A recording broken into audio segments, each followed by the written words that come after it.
An amazing conversation with the man who, by any measure, has led an amazing life at the very center of American culture for decades. COVID had an effect on his life, and he has thoughts about it. Here's that part of the conversation. Did watching COVID and the medical establishment's response to COVID over 2 years change your view?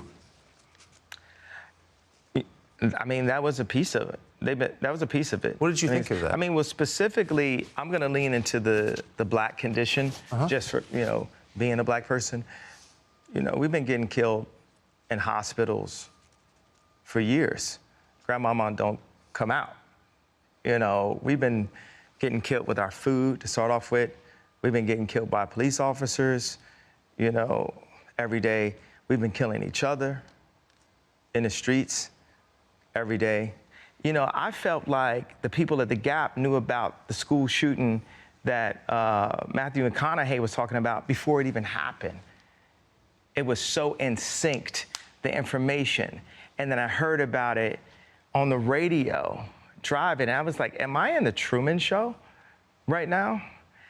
And I tell Candace she's got to watch the Truman Show. You have to watch the Truman Show. What do you mean the people at the Gap knew about the school shooting? I think in Uvalde, Texas? Yeah, I'm not saying that they did, but it felt so in sync. This idea of like this media rush over the 78 specific outlets that influence. Meanwhile, so there's a coordinated message. I think that's what you said. Yeah. Meanwhile, there's the same amount of kids getting killed in Chicago every week, but there's no coordinated message about that. Yeah. Have I reached Alex Jones territory yet? No, I think you're telling the truth. Okay. And that's okay if you do. What I'm saying is they keep on using the, oh, he's crazy thing, and it hurts my feelings when people say that. It hurts my feelings that people can ask me, hey, are you okay? Especially I got an ego. Someone that's less successful than me having the right to ask me about me like they're a doctor. What, you want me to put some ice on it? I'm gonna put some ice on my brain, it's gonna fix it. Everyone's got the solution. Yo, you put some ice on it. Do you know if that worked, we wouldn't need hospitals? We just have ice dens for everything and stuff. It's like, grandma's got cancer. Put some ice on the cancer.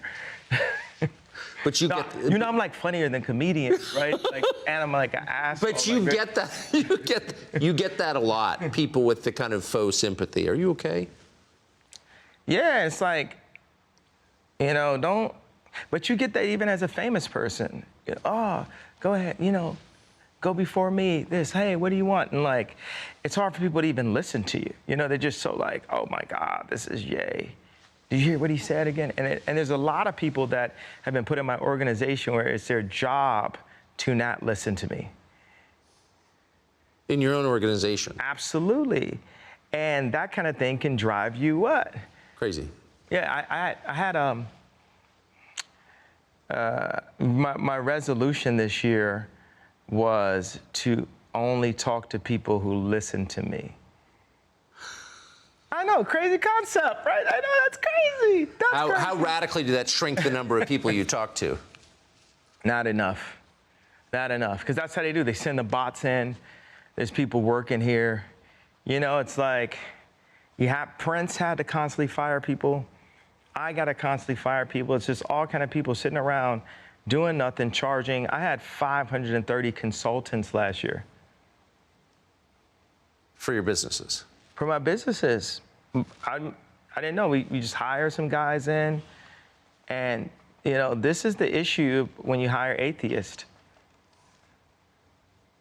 I think that's illegal to say in California, but, sue me. This is the issue. Because God-fearing people perform for an audience of one. At the end of the day, we all know we have to answer to God. Subscribe to the Fox News YouTube channel to catch our nightly opens, stories that are changing the world and changing your life. From Tucker Carlson Tonight.